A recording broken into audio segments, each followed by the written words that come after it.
Maraming nagsasabi, nababasa ko sa dyaryo, nababasa ko, naririnig ko sa radyo, television, nasa na mga flood control. Nandiyan ang mga flood control na overwhelmed lang. Why is it that the budget for flood control is bigger than the budget of the Department of Agriculture or the agriculture sector as a whole? The budget of the agriculture sector as a whole is 181 billion. The budget for flood control, an item in the DPWH budget, is 255 billion. It's bigger than the budget of the DSWD.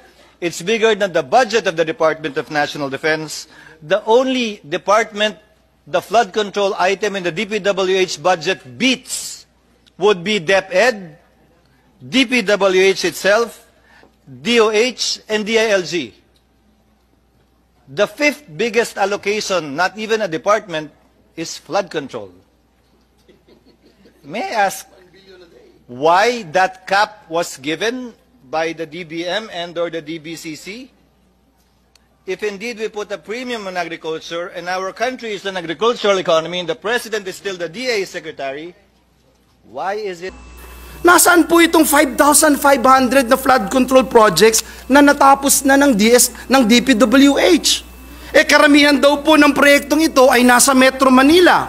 Pero nakita naman po natin kung paano pinalubog ng baha, hindi lang ang mga kababayan natin, kundi ang maging mga bus, mga truck, at lahat ng na-stranded sa mga kalsada.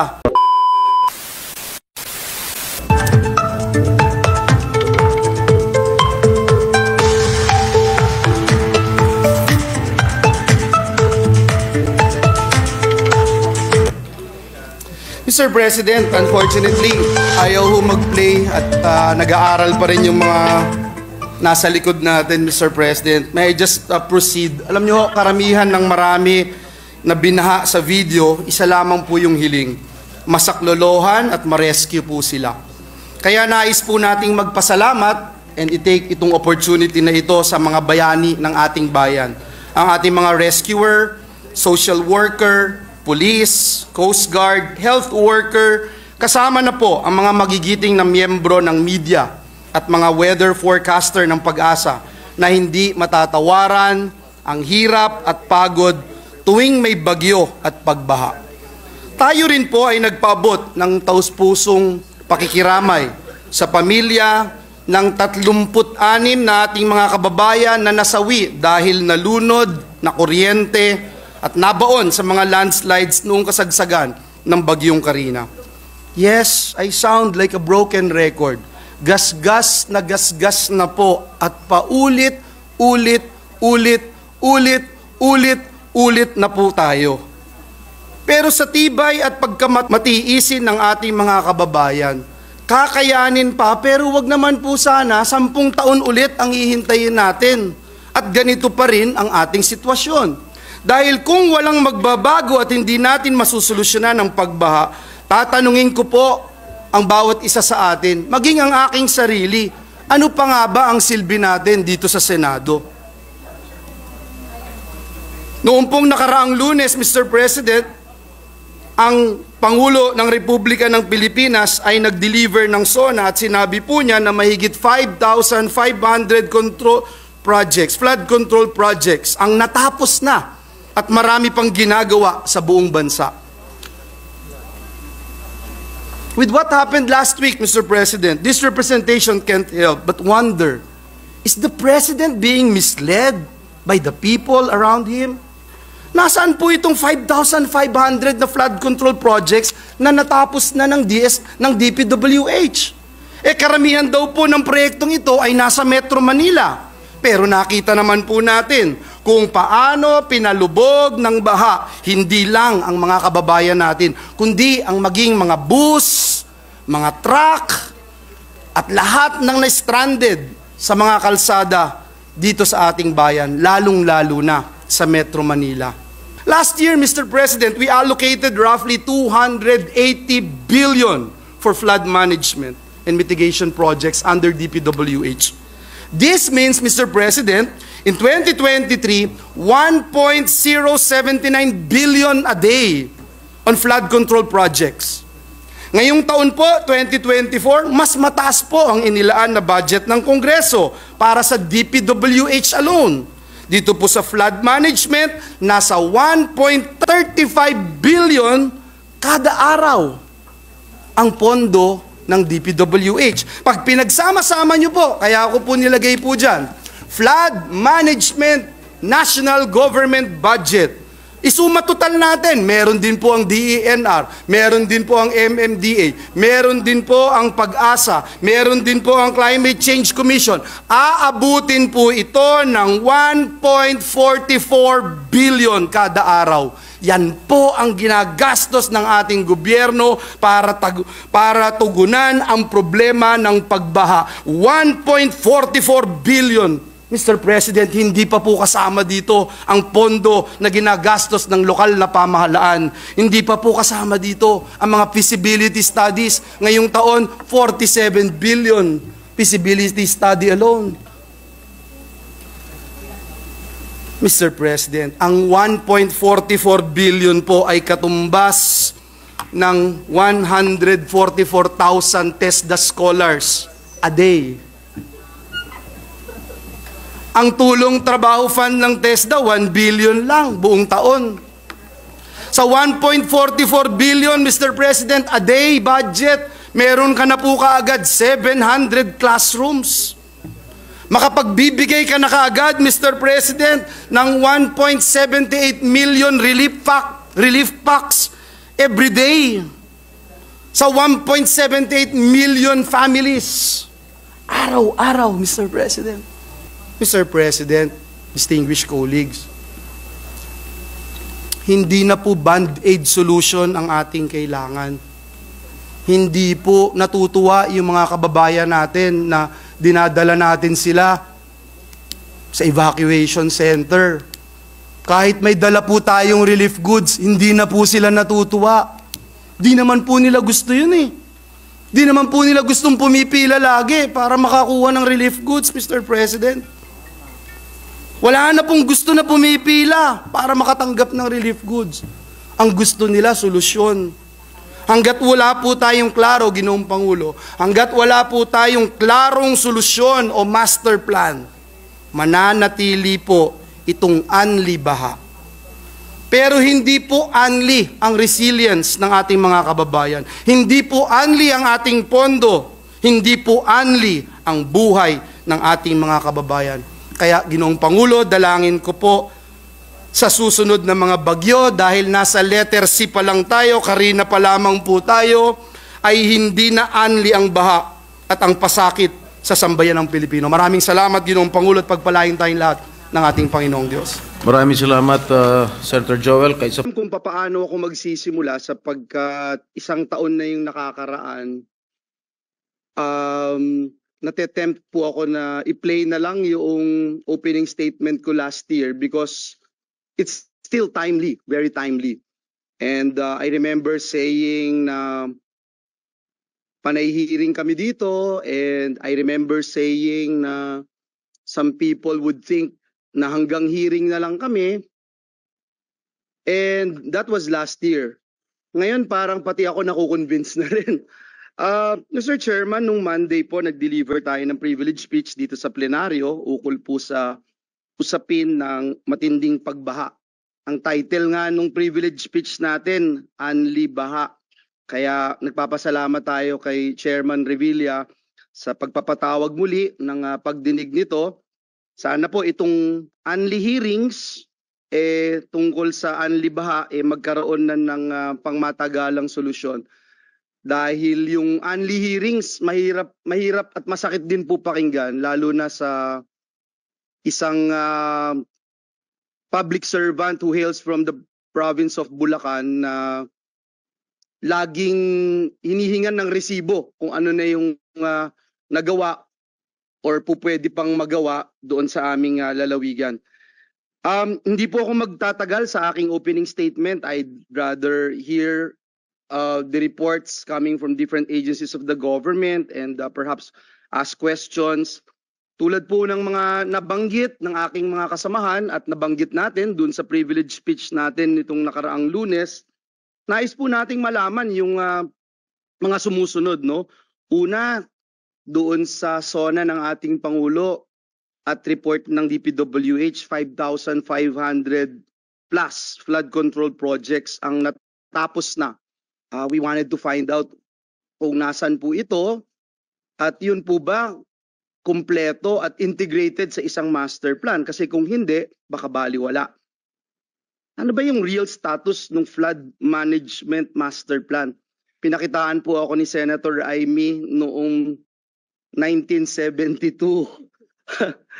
na meron pong Executive Presidential Decree number 18 na imagine po, nag-establish na ng Metropolitan Manila Flood Control and Drainage Council. And the chairman kanina made mention about the 1.14 trillion pesos na ginastos natin the past 10 years. Inaaral ho nating husto yung mga budget ng iba't ibang ahensya ng pamahalaan. Pagsamahin na natin ng DPWH, climate change, MMDA, DENR, etc. Tumataginting po na 1.44 billion pesos a day.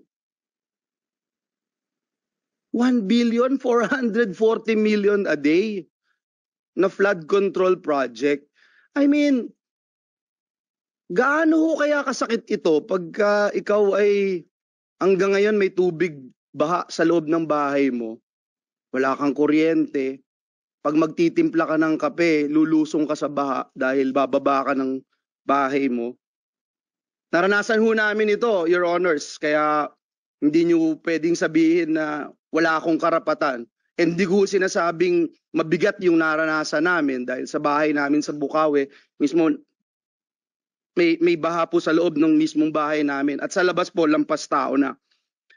Mr. Chairman, bakit ba napakalaki ng pondo na binibigay natin sa flood control kung hindi naman natin napag-aaralan pala?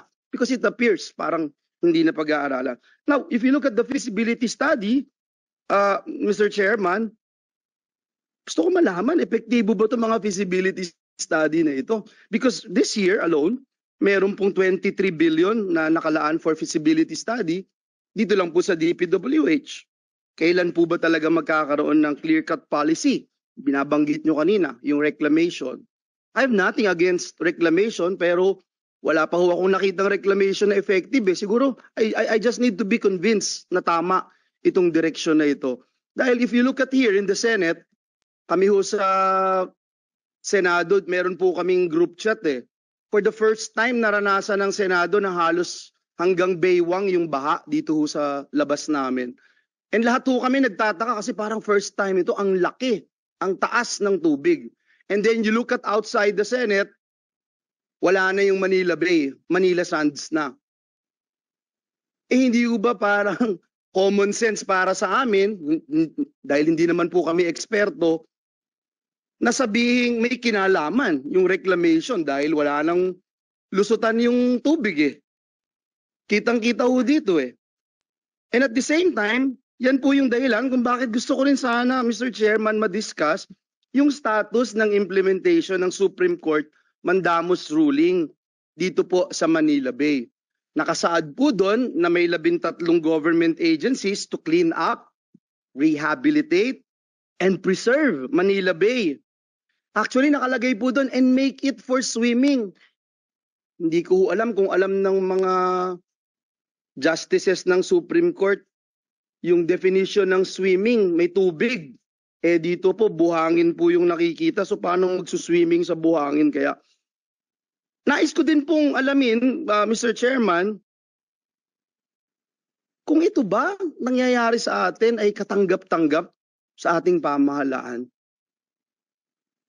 Siguro, importanteng maparating natin kay Juan de la Cruz na hindi rin tayo mapakali. Gaya nila, hindi rin tayo makatulog sa gabi.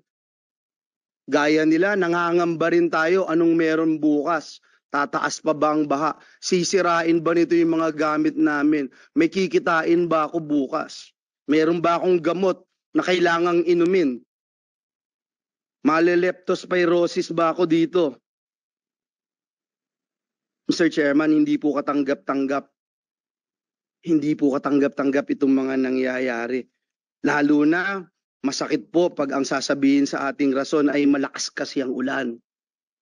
Marami kasi yung ulan. Meron po kasing basura. High tide po. At iba pa. Hindi po mababalik ng mga dahilang ito yung buhay ng ating mga kababayan na nalunod, na kuryente, namatay dahil sa bagyo, pati na po yung libu-libong halaga ng ari-arian nila, milyon, bilyon na winasak ng rumaragasang tubig baha, bagyo na ating naranasan. So again, Mr. Chairman, I would like to put on record my full cooperation and support kung ano man ang ating ang kahihinatnan nitong hearing na ito, bagamat pangungunahan ko po kayong lahat, Mr. Chairman, and I don't think anyone can blame me how I'm feeling right now because taon-taon na lang po ito and it has worsened. Thank you, Mr. Chairman, and I expect a fruitful and meaningful discussion Yes, thank you. in this particular issues. Thank you. Preparing it. So next year, Your Honor. this year yan. Yes, it's Okay. now And now it's po. 2027, It's ongoing. Secretary. So the timeline, it will take. Wala naman nung pandemic siguro nang nangyari between last year and this year. Well, I think the process lang po kasi, the process of doing the detail in design for this type of mega projects takes time because we have to go on ground na po ito eh. Sige, Secretary. I just wanted to, sabi ni Senator Amy, tapos isisiro daw yung foreign assisted. So, hindi ko ho alam kung ano pa yung mapifeel natin, Secretary. Magkaibigan naman tayo, Secretary, and I know you share my sentiment, Absolutely. Secretary. I have been a senator for more than 6 years now, and I have to correct my colleagues here in the Senate at correct myself as well when I said the same thing over and over again because everyone na kinausap ko nitong nakaraang Karina, ang lahat nagsasabi, mas worse. Yung dating hanggang bewang, lagpas tao na. Yung dating hindi binabaha, binabaha na. Hindi inaabot na bahay, binabaha na. So, I don't know how else to say this, Mr. Chairman. Yung 5,500 pala na programs, projects na natapos, na ipinagmalaki ng ating Pangulo noong SONA ay patsi-patsi lang. Hindi rin nakatulong, tingin ko, Mr. Chairman, hindi nakatulong kasi patsi-patsi nga po eh. Sana, ang hiling ko na lang po ay kahit na hindi po masisimulan next year, makita po natin talaga yung master plan para po meron ding confidence yung mga kababayan natin that it's really moving, Secretary. Kasi kung titingnan nyo po from last year tsaka this year, baka ho walang magsabing nag-improve talaga eh sa amin and I'm speaking from personal experience. So again, Secretary, and I mentioned this yesterday, I don't see anyone who can lead DPWH other than you. We trust you. We trust you since last year and the day you assumed office. And sana huwag nyo kaming biguin, Secretary. I can assure you, Your Honor, that we will put priority on this project. I've just been handed actually the documentations on this project already, Your Honor, and this will be the basis for us to pursue this project. Secretary, do you have any idea magkano ba ang kakailanganing pondo para hindi to maging patsi-patsi? Kung talagang poponda mo, for example, para masolve ang problema in Bulacan, for example, magkano ang pera ng gobyerno ang kailangang gastusin para masolve ang problema dyan sa baha? Do you have any idea? On a project-to-project basis, siguro, Your Honor. So talagang magpapatsi-patsi pag ganon. I think, let's say, Kasi kung halimbawa, for this project, 200 billion, 300 billion, ganon? for this project alone, it will cost 130 billion 130 billion Yes. for that. for this project alone. Chairman, Mr. Chairman.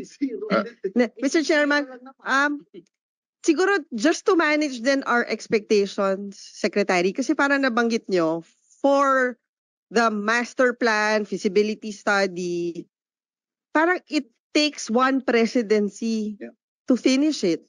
Absolutely. Tama po ba? And then it's the next presidency who will implement the project. So I guess babalik tayo, Mr. Chairman, dun sa konsepto ng continuity. Kasi meron din ho tayong maling ugali na tuwing nagpapalit ng Pangulo, nagpapalit din ng proyekto. So kaya nga parang lumalabas, paulit-ulit ho yung plano kasi tuwing nagpapalit ng Pangulo, nagpapalit din ng plano. Di ba? Kasi katulad nga na nabanggit ko kanina, noong 2013, meron na nga tayong master plan for flood management in Metro Manila. So hindi ho natin alam, nasunod ba ho tong plano na to? Because this plan would take 20 years. So siguro, natuloy ho ba tong plano na to? Or pagkatapos ho ba nung Pinoy presidency, nabago ho ba ang plano nung Duterte presidency up to ngayong Marcos presidency? Natuloy ho ba? Your Honor, tuloy-tuloy po yung master plan for Metro Manila. So ito ho na-i-implement? Yes po. Thank you, Mr. Chairman. Last, no? Feasibility study ako ho, Mr. Chairman, just share to the body. Nag-fund po ako ng feasibility study. It took them 2 years, Mr. Chairman. And I mentioned this last year also. 2 years po, alam din ni Secretary, it was not his term then. 2 years yung feasibility study. Nung nagawa po yung feasibility study, hindi rin po in-implement, Mr. Chairman. Tapos, noong pinag-usapan namin ni Secretary, I remember that day, Mr. Secretary, when we talk about it. And ang sabi, kulang-kulang yung feasibility study kaya hindi ma-implement dahil hindi din magiging integrated o wala ding impact. 2 years po yung hinintay ko nun, Mr. Chairman. Ako pa ho yung nag-push para mapondohan yon. Hindi din po in-implement dahil kulang. Sino yung nag-feasibility study? Sila. Sino yung nagsabing kulang? Sila din po. Sana, Secretary, makita natin itong ganito kasi kung 23 billion po yung feasibility study proposal for NEP this year, we wanted to find out, no? Kasi ang hirap po, no, Mr. Chairman, napakahirap talaga natanggapin eh. Yung 5,500 kunyari na programs, parang lumalabas, kaya natin ito ginawa dahil ito yung maliliit, kaya patsi-patsi. Pero yung malalaki, sana, Secretary, magsalita din po kayo. Kasi yung malalaki hindi pinondohan. Siniro. Yun ang sabihin nyo sa buong Kongreso. Kaya maliliit yung ginagawa namin. Kaya sa totoo lang, wala ho talagang impact. Yun ho yung lumalabas, Mr. Chairman. Thank you, Mr. Chairman. Thank you, Secretary. Baka gusto mo sumagot. Importance of being integrated doon sa mga plano at projects ng gobyerno sa flood control. Ang capacity po of one trash truck is 20 tons of garbage. And this early morning, I watched your interview, Secretary Bonoan, and when you said 70% of the internal drainage system of Metro Manila is already silted with waste. 23 years ago, at 23 years na po ang nakalipas mula nung naipasa itong Ecological Solid Waste Management Act. Siguro, may we ask our Secretary from DENR, after 23 years, at hindi naman buong 23 years nandyan po kayo, but being a well-known individual na concerned po dito, may we know, Madam Secretary, kung ano na po yung accomplishment natin as a nation, as a department ng DENR dito po sa ilalim ng batas na RA 9003 o yung Ecological Solid Waste Management. Kasi ang question talaga, bakit hanggang ngayon, up until now, no, it's a big problem itong basura. Thank you for that question, Mr. Chair, Mr. Senator. If I may just give you first the initial question regarding how much of the budget for 2025 is for solid waste management. That figure is at 286,608,000. That is the proposed for NEP. Meaning to say, Secretary, ito pong greening, pababaho ng pababa. From 2.3 billion in 23, 24, 1.2 B, ngayon 2025, mas mababa. Ngayon din po sa ecological waste management, from 334, pababa na naman po ng 286 million. That would be the trend, Mr. Senator. And again, we are also cognizant of the fact that DBM has put a cap on our budget, and so we have to align relative to the priorities of the So program. DBM feels that it's not a priority. Because it's going down. You said it's been the trend. Mr. We have Senator, talked about the past 3 years. We are subject to everyone else's, every other department's condition wherein there is a limited fiscal space, and therefore we will need to operate within whatever has been allotted to us. Or by maybe the DBM is saying there's already for 2024 1,440 million budget for flood control anyways, but you are expected to perform and do your job in implementing ecological solid waste management, the greening program, etc., which I believe is very important. And our secretaries here and everyone perhaps in this room would agree that this is important. But anyway, may kanya-kanya po tayo talagang opinion. But again, I'd like to put my thoughts about this na pababa ng pababa, kaya yung baha pataas ng pataas. Thank Sige you. po, you can answer my other questions, Mr. Thank you very Madam much, Senator. I wish to echo your own sentiments, Mr. Senator and Mr. Chair. We believe at the Department of Environment and Natural Resources that our budget and our mandate really intersects with many of the priorities of the different departments and mandates. So where we are actually limited in what is being allotted to us, we work with other departments on what we are now calling the convergence budgeting system to see how we can align our resources and our efforts to achieve the goals under the Philippine Development Plan. And so, sir, I do not have the generational data to actually say where we are at this point. However, I will say, Mr. Chair, Mr. Senator, that as climate changes, society is also changing. And our population growth, as well as our behaviors towards our environment, are very key in the management of the life of our ecosystems, especially in terms of urbanization, wherein our trend in this country is coastal urbanization. Where we have coastal urbanization, we actually combine the different elements of climate and disaster risk, as well as the opportunities that are also put in front of us because we have access to other natural resources which might not be available to only inland developments.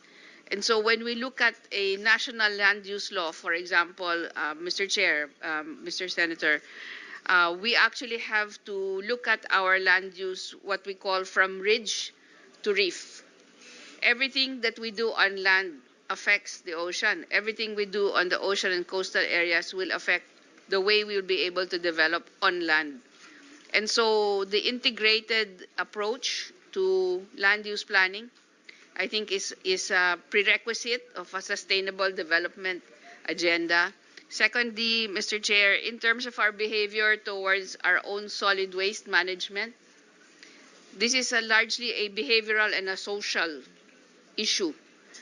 It requires political will to actually begin to look at solid waste management as an industry that is required for sustainable development to actually happen. Thank you for that, Secretary, and let me cut you for a while and perhaps point out the importance of the local government units implementing this particular law. I wonder, Madam Secretary, because it's so nice to hear the words interconnectivity, integration, etc. I wonder, what about your participation in monitoring, perhaps assessing, or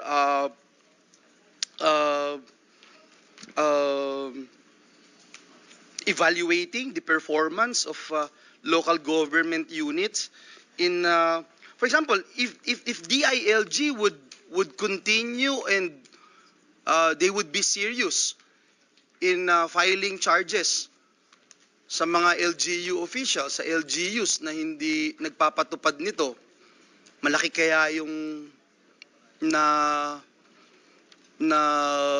danyos o yung problema na naging problema natin sa baha, because si Secretary Bonoan nga made mention about it na 70% of internal drainage system ng Metro Manila imagine 70%.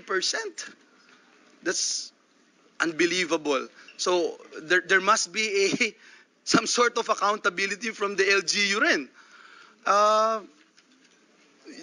Do you even push DILG to implement and enforce the law, monitor, assess their performance? Madam Secretary. Yes, thank you for that question, Mr. Chair, Mr. Senator.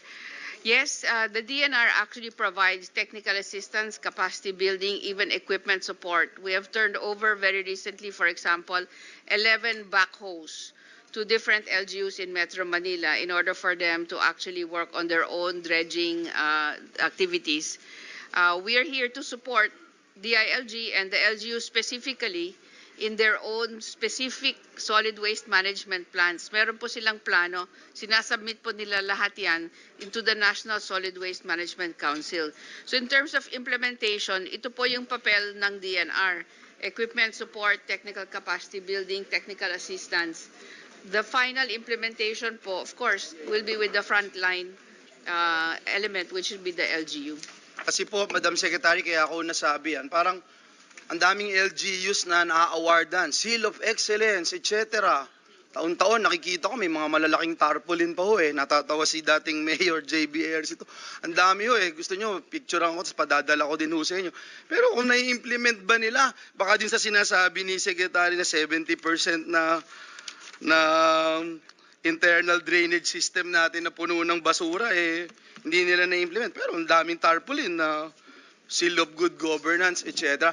Mr. Chairman, let me go to another point that I'd like to raise on the issue of reclamation, Secretary. Ito pong Manila Bay natin, alam natin lahat, this is the famous Manila Bay. Kahit saan parte ng mundo, pinag-uusapan po ito. Our pride na Manila Bay, beautiful sunset, finest in the world, etc. I feel that it's our pride, no? Having studied abroad, going around different countries of the world, iba pride natin Tapos, ngayon, pag tumitingin po tayo, and lagi ko ito nasasabi, may kurot na po sa puso pagka tumingin ka sa Manila Bay. Kasi, again, wala na Parang yung Manila Sands, parang naging Suez Canal na tong Manila Bay Dati may Battle of Manila Bay nung panahon ng labanan ng Amerika at Espanya. Pero ngayon, parang meron pa rin po na Battle of Manila